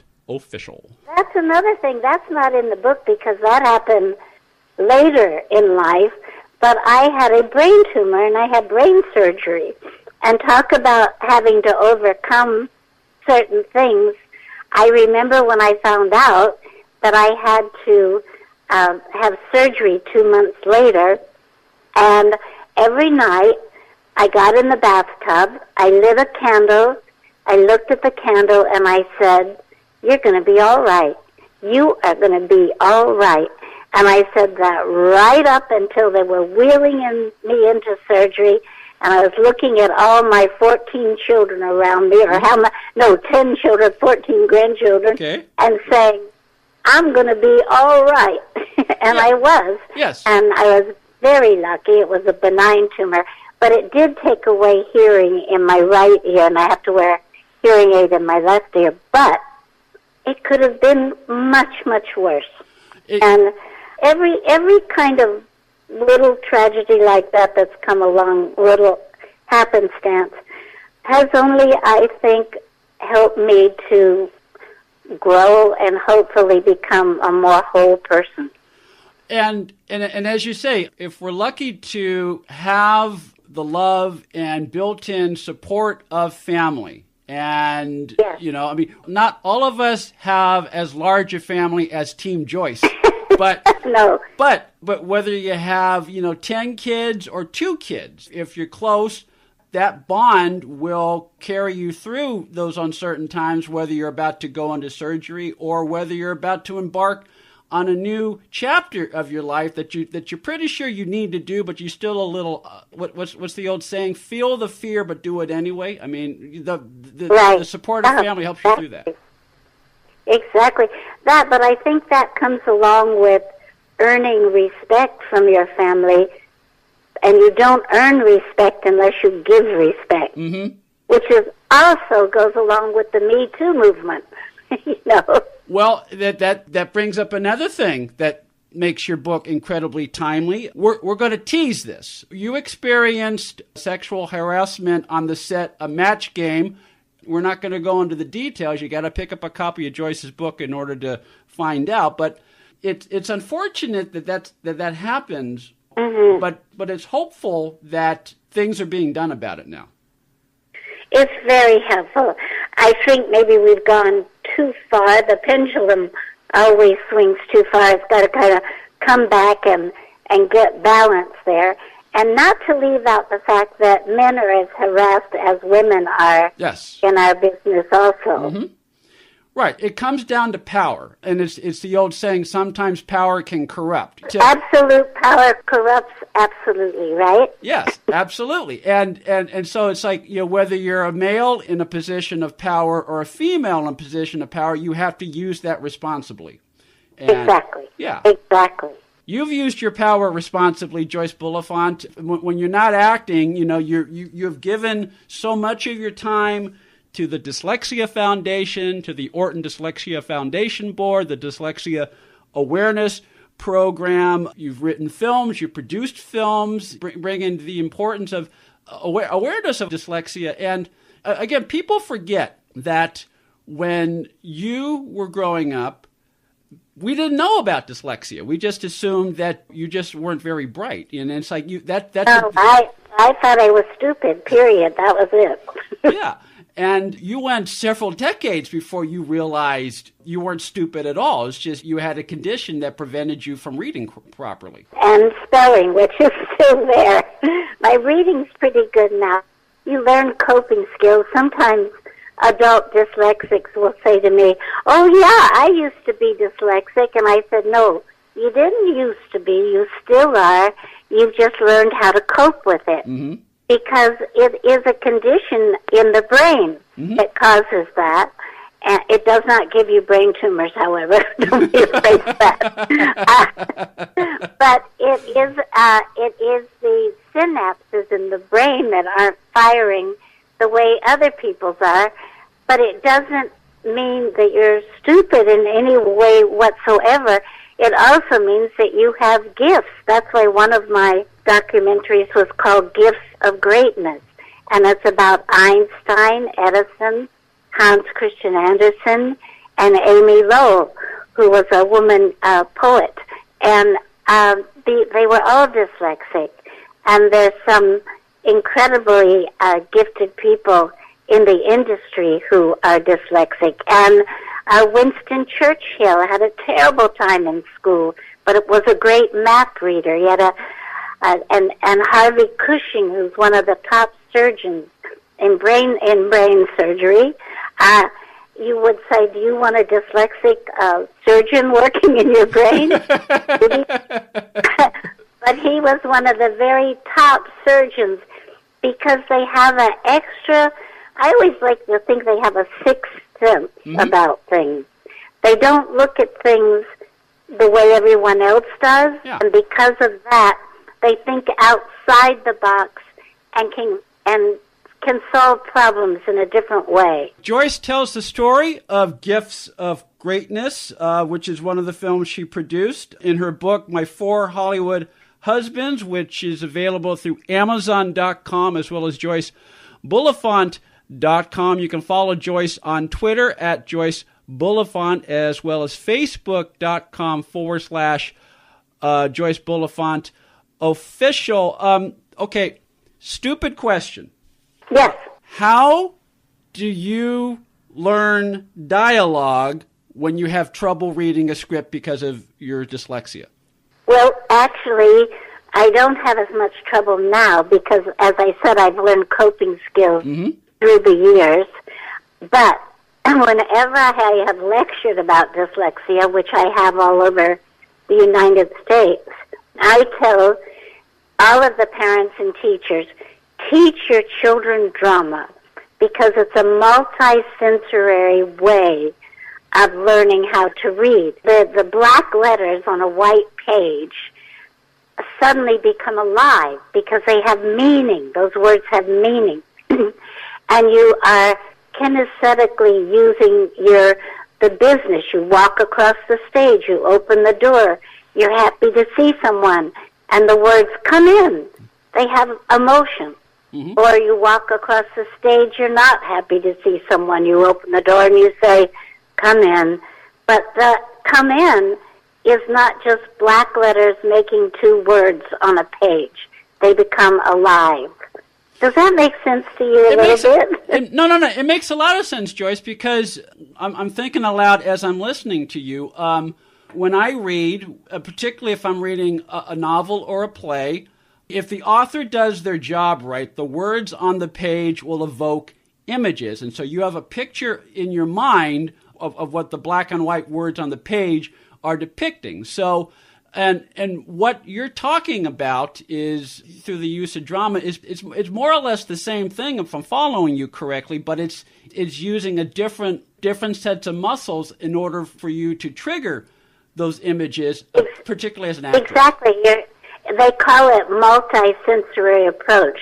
You're seeing the person, you're saying a feeling, and you're walking to the door, you're opening the door. So there are many different things that go into that come in. And that would be a good way to teach reading. Mm-hmm. But once you've got that and you've learned to cope with it, and then you read a book, when I read a book, I read every word, and I read it dramatically. You know, when people say, I just kind of skim, I go, what? You skim it?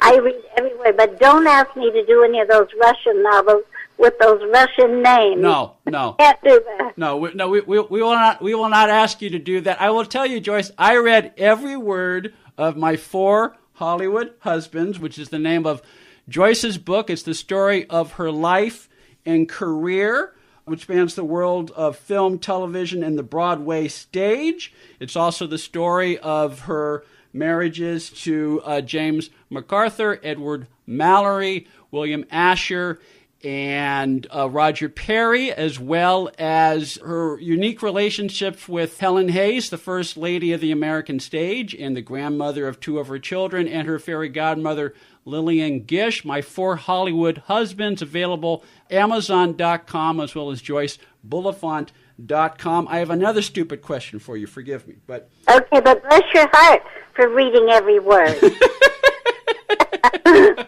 Little heart.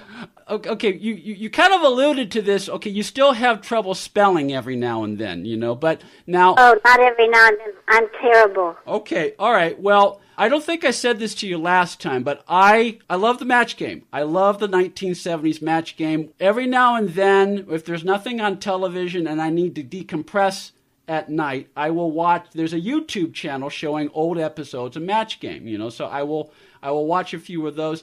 And now that I've read your book, you took a lot of kidding because of your spelling on the show. How did you manage to do that show when you had problems spelling? I think like my life. I fudged it.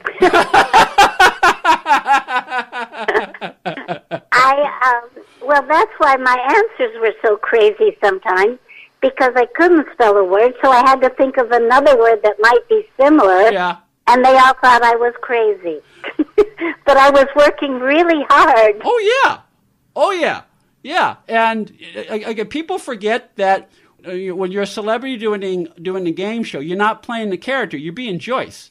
And that's right. And in the 70s, you were Joyce who didn't realize you had dyslexia. So it's like you're still trying to figure out, why can't I spell? But you're doing the best you can in the 30 seconds you have to come up with an answer. And people would laugh. Well, the worst time was when I could not. There was no other word. I had to write the word down and put it in the slot. But I couldn't spell it, and I thought, what am I going to do?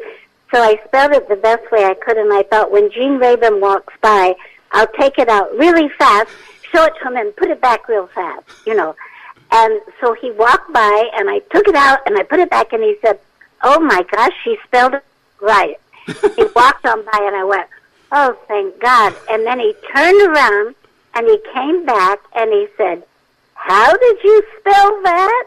Let me see that. And I took it out, and he showed the world, and I thought my heart would break. everybody laughed, and of course I laughed like that was okay. But it was hard. It was very hard. Your story, you're almost like a real-life Pagliacci because, again, people know you. You're always up. You're always smiling. You've got that beautiful, dazzling smile, which you still have. Talking to you, when I think of Joyce, think bubbly, I think energetic. And, folks, if you read Joyce's book, you're going to have a greater appreciation for Joyce when the lights go up, especially when you watch some of the reruns of the old game shows that you did. Because to put all that aside and to perform or give the answer, to forget all your troubles and just be on when the lights are on, that's a gift. Oh, thank you very much. Thank you. I think that helps you get through life, though. Put that smile on and you go out with a positive point of view, and it's amazing what can happen. We're talking to actress, author, and philanthropist Joyce Bulifant. We'll continue our conversation with Joyce after this quick time out here on TV Confidential. Missed a show? We have more than 250 archived editions of TV Confidential available as digital downloads. For more information, go to shop.tvconfidential.net, shop.tvconfidential.net. Story Salon is Los Angeles' longest-running storytelling venue. We have live shows every Wednesday in Studio City, as well as solo shows, podcasts, CDs, and several books. Los Angeles Daily News calls Story Salon Gemstones of Narrative. Something new, funny, astonishing. Sunset Magazine says tales tall, tragic, and tantalizing. All of this makes Story Salon one of the most eclectic entertainment experiences available. You can learn more about us by going to our Facebook page or by visiting our website at www.storysalon.com. Ed Robertson here to tell you how you can get a free first ride with Uber, the mobile app that connects you with a ride at the touch of a button in just a matter of minutes. Uber has drivers in cities across the country and around the world, while payment is seamless and cashless. To download the app, go to uber.com and enter the promo code TV Confidential, all one word, and you will receive a free first ride up to $20. To sign up directly with the promo code included, go to get.uber.com/go/TV Confidential, get.uber.com/go/TV Confidential. Ed Robertson, along with her friend Donna Allen Figueroa, who I understand has a new book out. Yes, it's entitled Fall Again Beginnings. It's the first part of a 4-part contemporary romantic series set against the background of working actors. Something that you know a thing or two well, about. You write what you know, and I have been working in the business for several years. It is not necessarily autobiographical, but it's based on... Sure, many of the experiences that the actors in my book have, many have happened to me, many have happened to friends of mine. It's not, if you're looking for Valley of the Dolls, it's not, it's grounded in reality. It is grounded in reality, and it's the first in a series. Yes. Called the Fall Again series. Fall Again. Which is available as a paperback as well as an ebook and in Kindle at fallagainseries.com. Hi, this is Ron Masak, and you're listening to TV Confidential. Do it the simple way. Ed Robertson, along with our guest Joyce Bulifant. Joyce's book, My 4 Hollywood Husbands, is the story of her life and career, which spans the world of film, television, and the Broadway stage, but it is also a story about eternal love that is woven through the fabric of the entertainment world. My 4 Hollywood Husbands is available through Amazon.com as well as JoyceBulifant.com. You can follow Joyce on Twitter at Joyce Bulifant, as well as Facebook.com/Joyce Bulifant official. Since the last time we had a chance to talk, Joyce, you've done so many book signings all over the country, a lot of book signings, a lot of personal appearances. When people come up to you, what part of your story do they identify with the most, or does it differ from city to city? No, they seem to resonate with the relationship part of the book. They enjoy the theater stories and television stories, but what gets them the most is it's so sweet because they want to give me a hug. I And Roger's been with me on the book tours, and I don't read from the book. One time I started reading from the book, and I said, I don't like this. I said, do you mind if I just put this book down and tell you about the book instead of reading to you? I like looking at the people. And I talk about Roger having been sober for 21 years, and they burst into applause. It's so nice. And when they come up, they just say, it's so wonderful that you shared all of this, and you didn't hold back, you know. And I was so worried. I thought, oh, gosh, people are going to say, oh, James MacArthur is so cute, and his mother and that husband was so wonderful, William Asher. How could you say those things about them? And not one person has said that, because I talk about the positive sides of those people and why I fell in love with them, and the fact that alcohol is a disease, and that I played into the disease by being codependent. Yeah, and Roger said, why did I have to get you now? Well, because sometimes things are worth waiting for. That's right. This one was. Yes, absolutely. Plus, the other thing, and when you married all your husbands, you know, you were determined to do it. You took your vows seriously. And it doesn't surprise me that a lot of readers, when they talk to you about the book, they resonate with, you know, your efforts to make each of your marriages work. Oh, yes. And they weren't short-lived. No. The first one was 9 years, the second was 7. The third was 17 years, but 3 years separated, so 20 years altogether. Yeah. And then Roger and I have been together 16 years. Our anniversary's next month. Actually, we've been together for 18 years. I wanted to make sure we'd work. So we lived together for 2 years, then got married. So we've been really together 18 years. And then there's a little tiny paragraph in the book. He was not a Hollywood husband. He was a big mistaken husband. And that lasted 2 months because he was a sociopath. Yes. And I just kind of flipped out there for a minute. It's really, I think Roger says I was very vulnerable. My father had just passed away. My mother had passed away. And the children were all with their families, and I kind of felt alone. And boy, this guy just, you know, dove right in there, and that was a disaster. But in 2 months, I said, no more. I'm out of here. That's right. That's right, because you were at a point in your life where you had enough confidence in yourself where you knew that it wasn't working, and rather than try to make it work, you decided, you remembered what Lillian told you many, many years ago. Okay, if you have to, sometimes you just got to get out. That, plus by then, I'd had an awful lot of therapy and counseling and read a lot, and also I put myself away for a month in a rehab center for addiction, and I learned a lot there. Not that I was addicted to codependency, and I had to learn, you know, not to do that. Yeah. And it doesn't help anybody. It certainly doesn't help the sick person. But when he wasn't an alcoholic, he was just crazy. Yeah.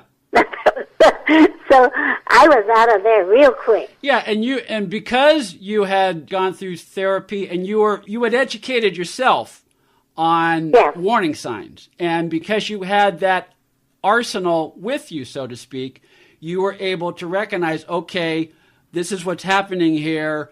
I think it's time to get out. And again, and this is part of the journey of you, Joyce, but also the journey all of us have as people. If we're smart, we don't just get older, we become wiser. And we use our wisdom. It took me a long time. Maybe that's because I'm dyslexic.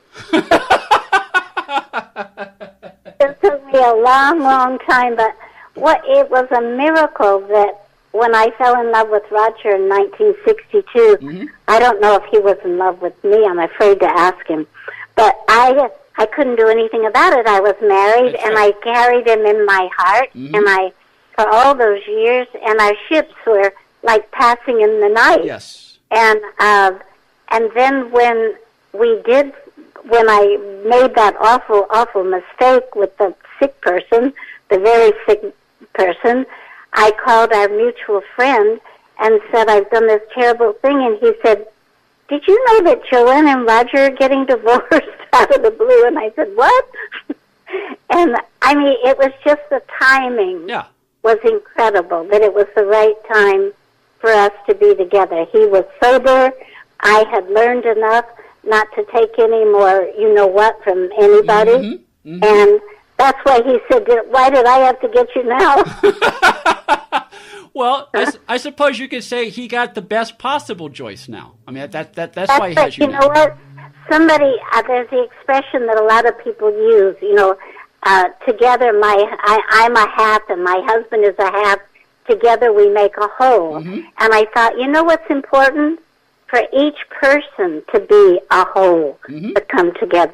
We're talking to Joyce Bulifant. Joyce's book, My 4 Hollywood Husbands, is the story of her life and career, interwoven through the story of her marriages to James MacArthur, Edward Mallory, William Asher, and Roger Perry. Joyce's book will also let you know what Gene Rayburn and Richard Dawson were like behind the scenes of Match Game. Plus, it tells the story of how she nearly killed Henry Fonda with a bowl of Jell-O. My 4 Hollywood Husbands, available through Amazon.com as well as JoyceBulifant.com. You've acted with your son John Asher in Weird Science, and then many years later, John directed you when you appeared in the film Diamonds with Dan Aykroyd and Kirk Douglas and Lauren Bacall. I imagine in both cases, when you acted with John and when you were directed by John, I imagine you had feelings of pride in both cases. Oh my gosh, I'm so proud of him. And he happens to be here this morning with me. He came in for the weekend, and he's been writing a script and working on it and thought he'd get away and do some more work, but instead we've just been talking. But I'm very, very proud of him. He's just finished another film called I Hate Kids. It's very funny. And a film he's so proud of, which everyone should see, is on Netflix, and it's called A Boy Named Poe. And it's about a little autistic boy and his father, and the mother has died, and the father is raising him alone. It's a beautiful, beautiful story, beautifully directed and acted, and it won all kinds of awards at different festivals, and everyone should see it. It's a beautifully done film, and that's John's sensitivities. He most often does comedies, but he's got such a sensitive soul, and I like to see him do more serious acting roles too. He's a bit like his mother, always playing the clown, and a lot of it is to cover up things. But he's very, very talented and very dyslexic. Well, that's why he's so talented. Well, he may have inherited the clown in you, Joyce, but he also inherited the sensitive soul in you. Oh, thank you very much. I mentioned I'm a big game show fan. That's where I know you from first. That's where a lot of our listeners know you from first. But you did a show in the 70s called Love Thy Neighbor with Ron Masak and Harrison Page and Janet McLaughlin. I love that show. Yeah. It was so much fun. I got to do a lot of physical comedy, which I loved. But what was wonderful about it, it's the first show where there was a black couple and a white couple that were friends and lived next door. And the black couple, it was the white man's boss. So it was wonderful, an eye-opener. And there were crazy lines like, we'd invite them to dinner, and Ron Masak, who played the sheriff on Murder, She Wrote, my husband, and he was terrible. He was always putting his foot in his mouth and then biting it. Yeah. And he said, at dinner one night, he said, please pass the brownies. Oh, excuse me, no offense. You got to tell a spade a spade. Oh, I didn't mean it. You know, it was that kind of humor, where people were kind of treading on how do you treat a black person and how do you make them your friend. And then Janet McLaughlin played my black friend, and we were sitting there, and we wanted to get a housekeeper. Yeah. And we were looking in the paper, and we said to each other, well, what do we do? Do we get a black housekeeper, or do we get a white housekeeper? And I look at her and I say, why don't we split a Puerto Rican? It was that kind of humor, but what I loved was one night when we invite them over for dinner, Ron brings in a big fat watermelon for dessert, and I say, oh no, we can't serve them watermelon. And the doorbell rings, and they're at the door, and I've got a long skirt on, and I take the watermelon and I straddle it so you can't see it, and I'm stuck for the rest of the show with the watermelon between my legs trying to maneuver. So it was really fun. It was a really, really funny show. It was a show that I would have liked to have seen run longer than it did. But well, it was number 3 in the nation. It was a summer replacement. Yeah. And they already scheduled another show to come in for the fall. But because it was such a big hit, they brought it back after the fall show failed. They brought us back, but they didn't do any advertising for us. Yeah. No, and isn't that awful? It is awful, but look, that's another conversation. What networks do, what networks do when they don't when they don't recognize what they have and they don't know how to promote it. That's another conversation. Our guest this hour is Joyce Bulifant, author of My 4 Hollywood Husbands. We'll ask Joyce about her memories working on Airplane and the Mary Tyler Moore Show when we come back after this quick time out here on TV Confidential. If you haven't been listening to TV Confidential, this is who you're missing. Barbara Feldon, Charles Grodin, Ken Levine, Kevin Sorbo, Judy Tenuta, Robert Goldberg, Gloria Loring, Jay Julie, Chris Robinson, Morgan Woodward, James McEachin, Ron Dante, Nita Gillette, Barry Livingston, Lawrence Montaigne, Raymond J. Barry, and many, many more of your favorite celebrities and people behind the scenes in the world of television. That's TV Confidential, every week on this station and every day online at tvconfidential.net. One more item. Our friends at Time Life are about to give home audiences front row seats to 4 never-before-released concerts featuring the biggest names in classic rock. That will be the Rock and Roll Hall of Fame in Concert 2014-2017, a collection of 53 live performances from the last 4 Rock and Roll Hall of Fame induction ceremonies that will be available on DVD and on Blu-ray beginning Tuesday, April 24th. Never before available at retail in any format, these 4 memorable live concert events are filled with the kind of collaborations and jam sessions that have made Rock and Roll Hall of Fame concerts legendary. Highlights on the DVD and Blu-ray sets include Bruce Springsteen joining inductees the E Street Band for the deep cut classic E Street Shuffle from the Boss's second album from 1973, Pearl Jam delivering thundering performances of Alive, Given to Fly, and Better Man, Cat Stevens performing a spine-tingling version of Father and Son,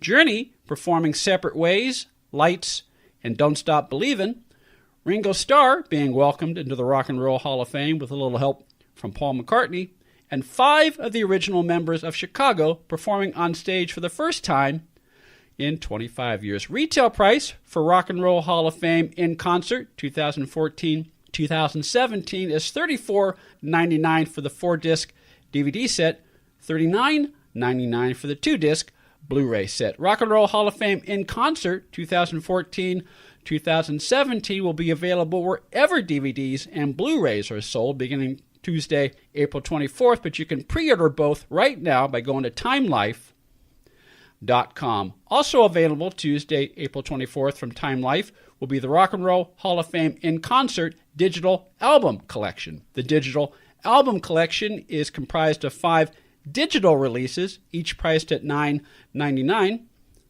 and which span the ceremonies from 2010, 2011, 2012, 2013, 2014, 2015, and 2016, 2017. Each digital album collection contains the same groundbreaking live performances from the home entertainment sets, plus bonus performances from Rush, Red Hot Chili Peppers, Alice Cooper, Donovan, Dr. John, Hart, The Hollies, Darlene Love, and a whole lot more. All 5 Rock and Roll Hall of Fame in concert digital album collections will be available Tuesday, April 24th on iTunes, Amazon, and all other leading digital retailers. Hi, this is Ed Asner, and you're listening to TV Confidential.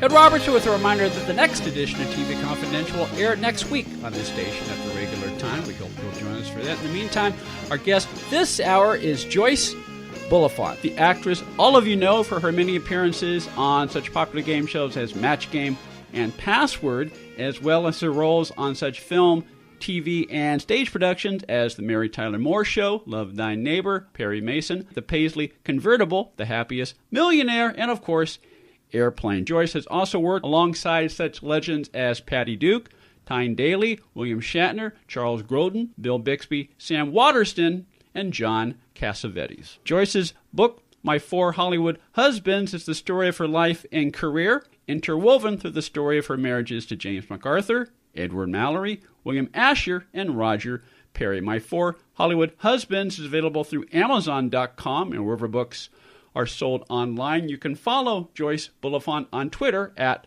Joyce Bulifant, as well as Facebook.com/Joyce Bulifant Official. We mentioned AFI recognized Airplane as one of the 100 funniest films of all time. What memories do you have of making Airplane? Oh, I did not want to do it. I thought it was the most stupid script I ever read in my life. I said, I'm not going to do this. It doesn't make any sense. People are coming down the baggage claim, and instead of bags, and the plane is barreling into the terminal. It doesn't make. I don't want to do this. And I was married to Bill Asher then, and he said, "You're an actress. You act." Yes. So I did it, but on the set we go around saying to each other, "You think this is funny?" And it wasn't until the first screening, when everybody was falling out of their chairs laughing, that we knew what a hit it was. Yeah. Well, it goes back to what we said before. Sometimes you need a friend or an outside source to kind of encourage you, okay, you can do this, even if you don't understand it. And again, that's what a director is for. I mean, a director will guide you to do what you need to do in order to get the performance you need in that film or anything you're doing.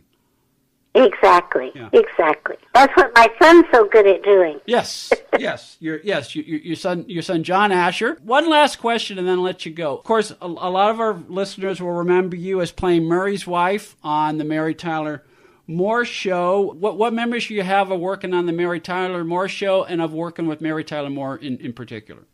Well, the writing was absolutely the best. And I know that when we would read the script, we'd have the first table read before we would block.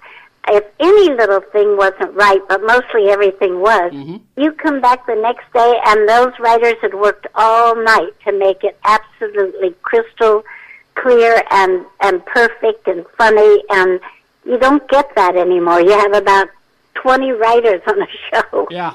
And all with different opinions. And the cast was just fabulous.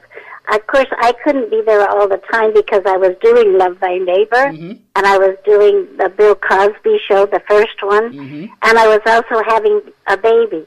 So I couldn't be there all the time. Yes. One day they called and they said, "Can you come on in? We need you for this show." And I said, "I'm in the labor room right now." I think so. And that was John. Yes. That was John. Yes. Well, at least they held a spot for you for when you were available, so that... Yes, they did. Yes. Very nice. Yes. Very nice. They were terrific. Everybody on there was wonderful.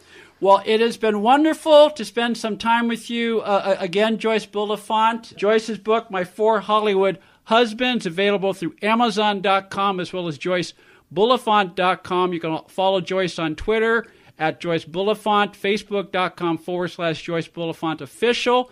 To keep on top of Joyce's upcoming personal appearances, book signings, travels, go to the calendar page at JoyceBulifant.com. Joyce, thanks again for joining us. I hope we'll have a chance to talk again. Okay, thank you so much. A reminder that Geoffrey Mark will be performing at Germano's in Baltimore on April 25th. He'll also be appearing at the Triad Theater in New York City on April 29th. For more information on these and other upcoming performances, go to facebook.com/Ella Fitzgerald book. Also a reminder that Ella, a biography of the legendary Ella Fitzgerald by Geoffrey Mark, is available at Amazon.com and wherever books are sold online. The deluxe bundle edition of Ella, a biography of the legendary Ella Fitzgerald, is available exclusively at ultimatesymbol.com/Ella. That'll do it for our program tonight, folks. Ed Robertson, on behalf of Tony Figueroa, Donna Allen, Phil Grace, Greg Ehrbar, and our producer, Chris Corman, thank you so much for listening. We will talk to you next time on TV Confidential.